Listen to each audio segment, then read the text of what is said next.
of the psychology and tactics they use, most of them are almost like magic tricks. Where if you go to some professional magic show and there's this magician shows you all of these a series of cool tricks and magic. It looks convincing. It's like wow, it's a magic show. It's entertaining. It looks cool, and it's all most people would believe it's like somebody's been cut into half or whatever. There's a rabbit disappearing inside of a hat or that kind of thing. But we all know there's no such thing as magic, but it's only like an illusion.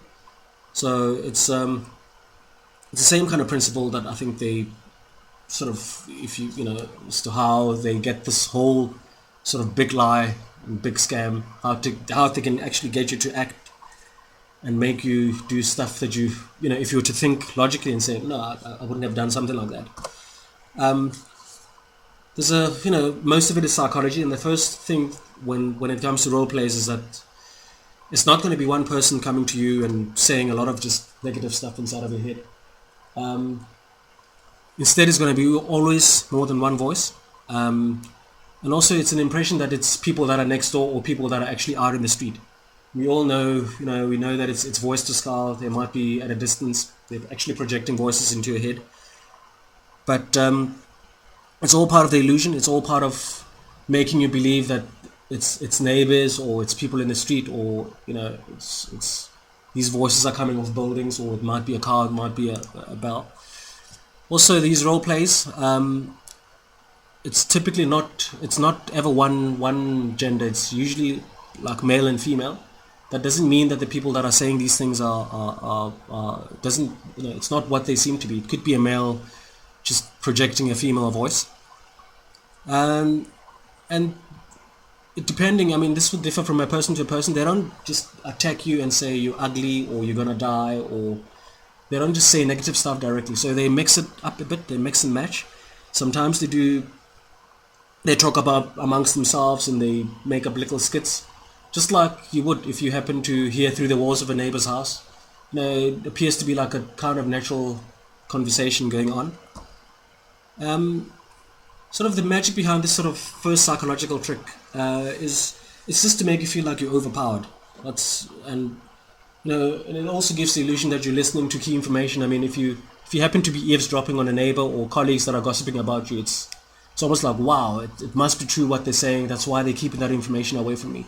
So it's a sort of almost, it's the first little trick that they're playing on you to make you believe that, wow, this must be true. If these people are gossiping and talking and it sounds real, then it must definitely be true. The second trick they play is you're always going to feel like they're slightly more powerful, or they're more sort of advanced than you are, because they seem to know a lot of information and they're not ashamed to show it off. They're going to be sprouting out a lot of stuff about you, your secrets. They might even tell you your grades that you got in high school or varsity. They might tell you the name of friends, your first pet, the car that you drove. And the fact that whenever you wake up at night, they're always there. Wherever you go, they're always there. And they appear to know everything. They appear to know your entire universe. Not only just stuff about you, but people with whom you've interacted in the past, stuff that you've done. They appear to be almost like a god. And this comes across as having like this authority and power, but they're not actually God. They're still just people that happen to have been spying and hacking, and they've played all kinds of tricks to get hold of that information. So, but they come across as all powerful. And what they are trying to do there is to try and get you to respect them or to see them in a higher light, almost like a god type of like status. So that when they do come to you later on and try and program you to act in a certain way and tell you and give you like advice and say commit suicide or sell your house, or it's almost like, yes, it's a higher power telling me to do all of these things. The third trick, it's almost like it's very difficult to tell a lie from a fact. So they will, if they want to lie to you, they will start off with facts. They will start off with a lot of facts, and then from there create a completely different story, just a lie based on facts. Like just in the same way that when you kind of are thirsty and want to have some kind of juice, you don't sit and check the label like, is this 100% juice, or is this made out of real oranges or whatever. You kind of like just say it's juice, so I'll drink it anyway because I'm thirsty. The psychological effect of this is that they know a lot of facts. They know that not everybody is perfect, and they're gonna try and create a lie from there to sort of get you to be anxious and to keep you on this leash where you don't know what's going to be happening next. Which pretty much that's what anxiety is, and because it's pretty much difficult for you to tell a fact from a lie, and it's you're always on this leash of like I'm in doubt. I don't know what's true and what's wrong, that sort of thing, and in the same way, they kind of play the trick where they might give you statements which are very, very hard to prove. And again, you might ignore them, you might not pay attention to them, but they know that it's something that weighs inside of your head. For instance, they might see you coughing, or they might see you being a little bit sick and then suggest that you have cancer. They know that something like cancer, most people are going to be very concerned and very nervous. Or you might have been intimate with somebody else, and they might suggest to you that you might have an STD or something along those kind of lines. And they know it's going to be very hard for you to prove, because for one, most people are going to almost be ashamed to go do the testing, and also it's not something that it's going to be at the back of your head. It's going to be almost like this little rabbit of doubt running inside of your head. So that's the psychological trick behind it, and it works because you're only going to fall for the bait. You're only going to fall for the fishing, or you're almost going to fall for the trick that they play. Because some stuff is they're just hard to ignore. Like if they start planting seeds of doubt inside of you, you might ignore them, but they're always going to be there. So what they're trying to do there is always keep you in this almost like web of confusion and lie and doubt and negativity almost. And then it can't always be negative. It can't always be bad news. It can't always be sad news, and because otherwise you're gonna catch on to it pretty quickly, and you're gonna start shutting off completely and not listen to them. And they don't want to do that. The last thing they want for you to do is start being your own person again.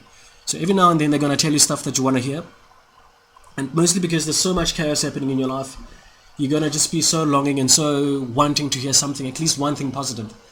And they know that they're going to be slightly more inclined to listen to that sort of lie, and you might even act out of desperation.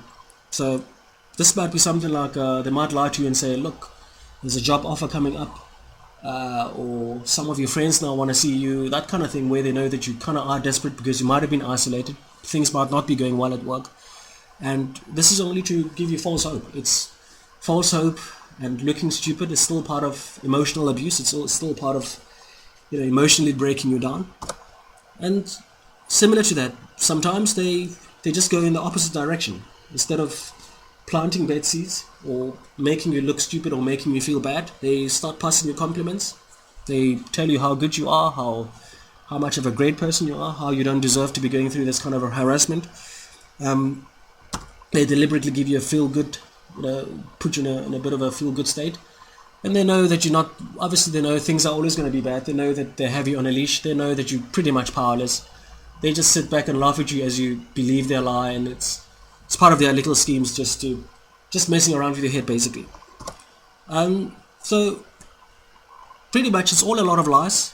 It works. It is very convincing, and it's possible for most victims to be trapped in this sort of game for a while, because it's not a blatant amateur lie. They professional, they well made, and they well thought out. Okay, so some of the tactics beyond just the psychology. If the only thing they did was to just tell you lies, over time you're gonna be able to pick it up. So their main tactic is they try and reinforce those kind of things with your own feelings and with real life events. So they actually go out of their way to make stuff in real life to try and reinforce all the stuff they're telling you.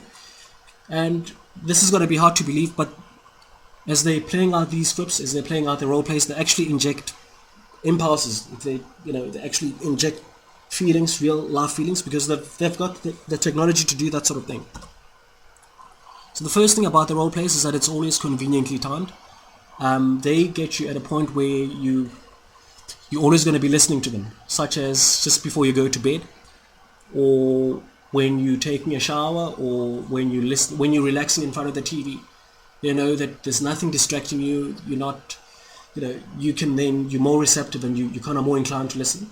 So it's always about the timing, and it just turns out that they always do, they always attack you at almost more or less the same time. So almost when you go to bed, almost always when you wake up, because when you wake up, you kind of are still finding yourself and going, what am I thinking? What am I doing throughout the day?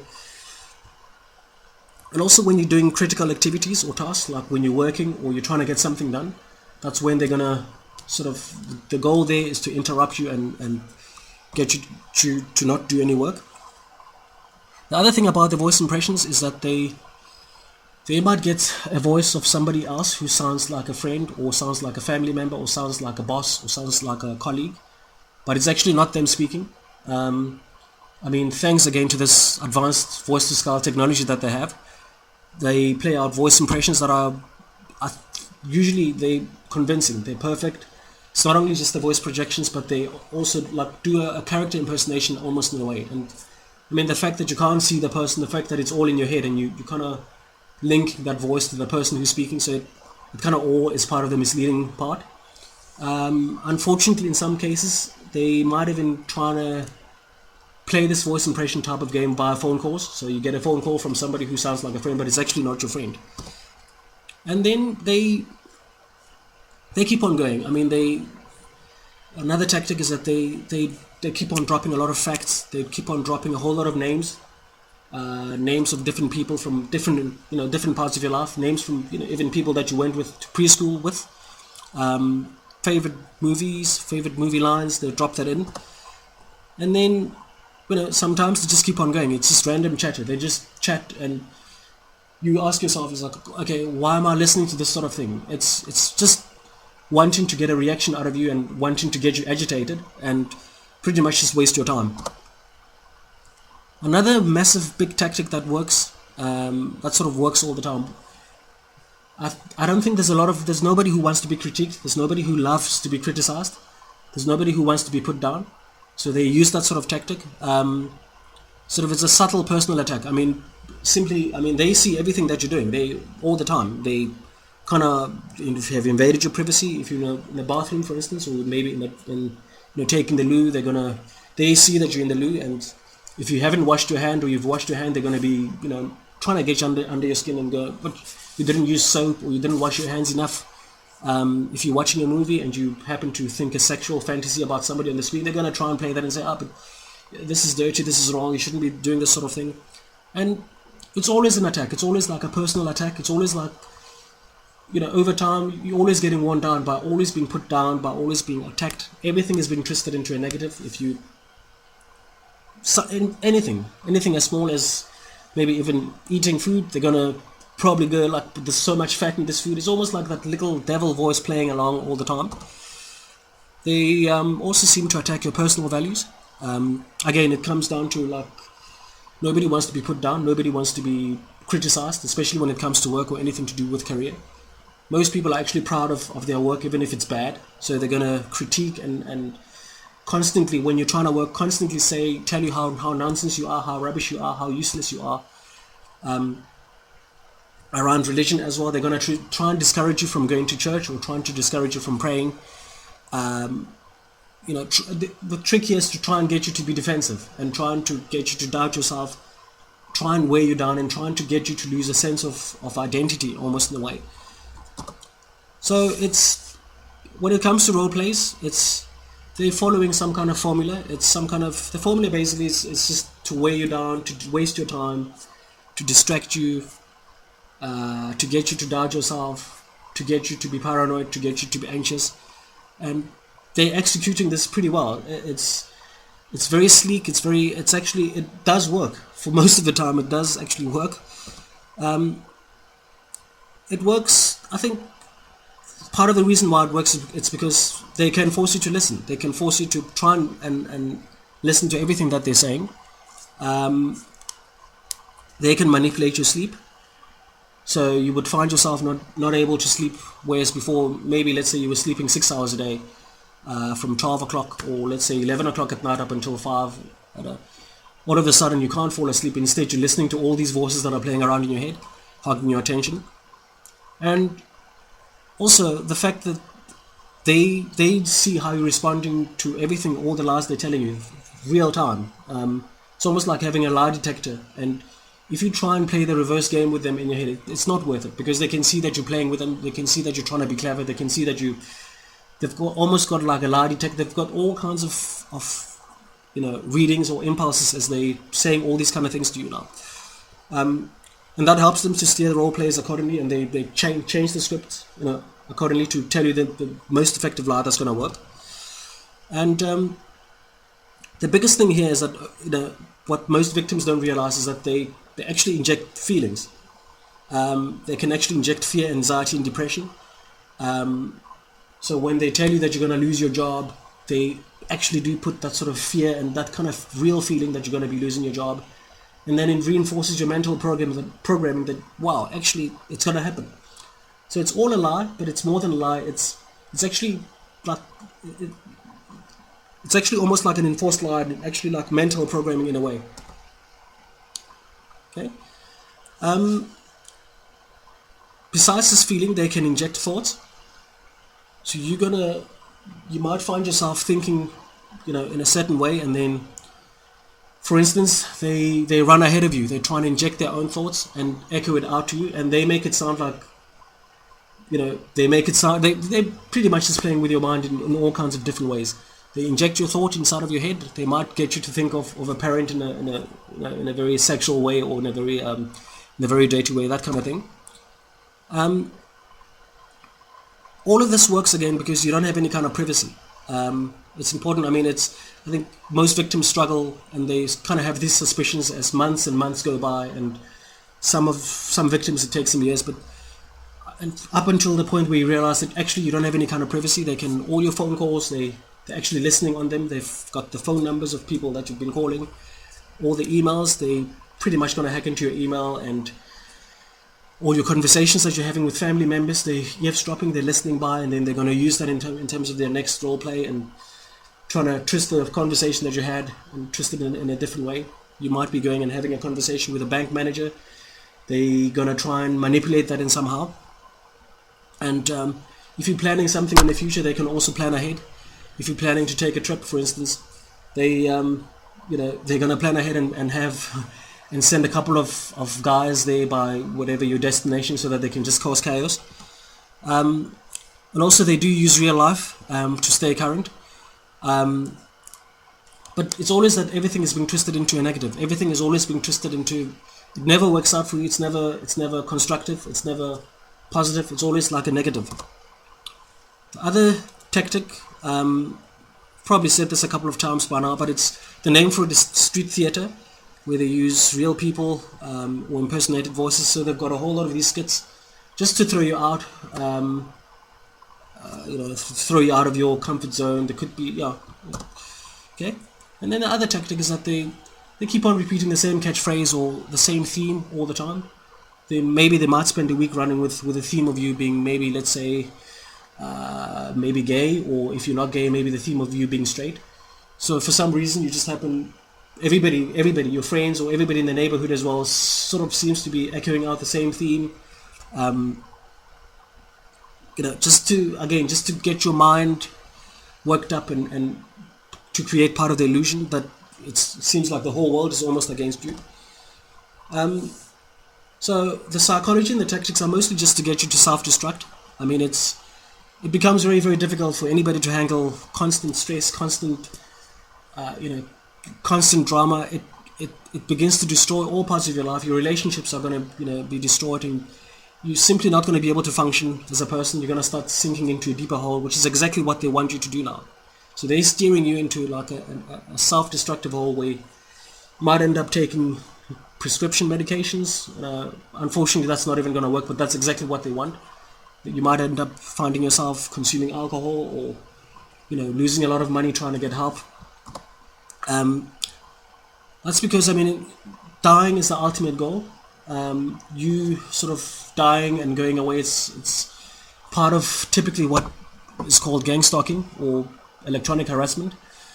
It's they're trying to kill you without leaving any kind of evidence that they're the ones who did it.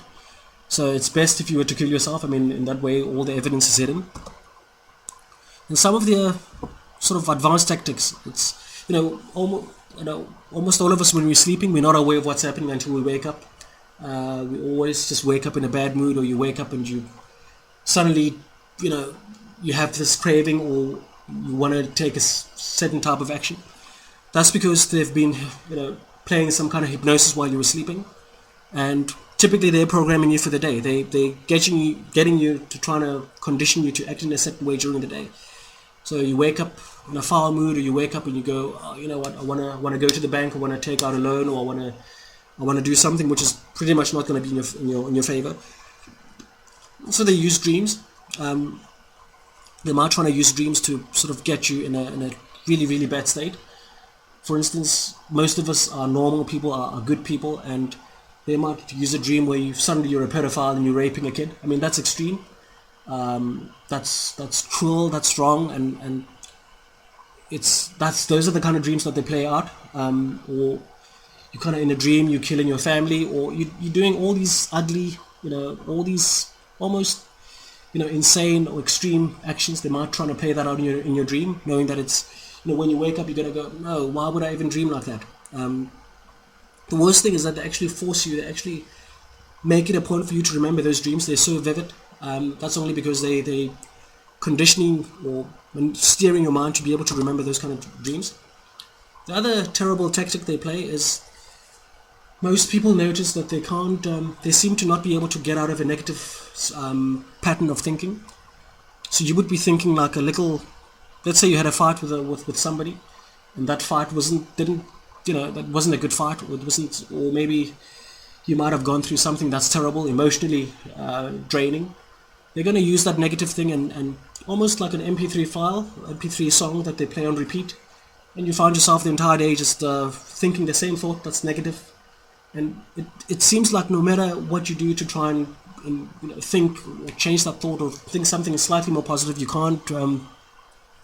You just can't break out of it. It's actually one of the tactics they play. They just get this file going on for the whole day, and you in a negative state. Also, they use your own thoughts. They use your own bad memories. They try and play them out to you. And the frustrating part is that you try and, it's all about control. You try and get them to stop. You try and block those thoughts and memories out, and you can't seem to do it. You can't seem to redirect your mind to anything else other than, it's almost like you're being tired, and you've got to think of this negative thing that happened in the past. When they do go silent, when these attackers or perpetrators or voices do go silent for a while, maybe for a day or a week, it doesn't necessarily mean they've gone away, or they've taken a break, or they're on leave. They're still there. They might want to see how you react or how you act. And it's one of the sneaky tactics they kind of play, but they're always causing damage one way or the other. They're always sort of sabotaging your emails. They're still doing something in the background that you might not be aware of. And most of us are not aware that there's a lot of radiation that's happening from all of this. So this is now real damage, real physical damage, beyond being psychological or mental damage. And one of the other things is that you notice that you're not able to concentrate. It's very difficult for you to have a normal sort of mental functioning. So just to recap, it's a lot of psychological tricks they play. It works, but the aim of those psychological tricks is to just, on a daily basis, almost like hour by hour, just plant negative seeds inside of your head. They use a lot of facts. They use a lot of information. They use a lot of real life. So this is gonna come across as like, wow, basically just trying to get you to believe their lies. And in terms of role plays, they sort of time them. They get the role plays. They use feelings. They get you when you're sleeping. They get you when they know they have all your attention, and they've got access to your central nervous system. Basically, they can see everything that you are doing. They can see how you're responding to the role plays. They're not afraid to sink to any low level. They're not afraid to do anything which is ugly, which is immoral, which is bad. They're not afraid to make you dream about your mom. They're not afraid to make you dream about being a pedophile. They're not afraid to make you they're not afraid to tell you terrible lies about the church or about whatever it is that you believe. So they will do anything to try and manipulate you. And basically they try to program you to be in a negative state. They will do everything in their power, whether using hypnosis, whether using dreams, whether using some kind of MP3 file that they play repeatedly throughout the day to get you into a negative state. So in the next section, we're just going to look at some of the tips that you can try and use to sort of deal with this voice to skull.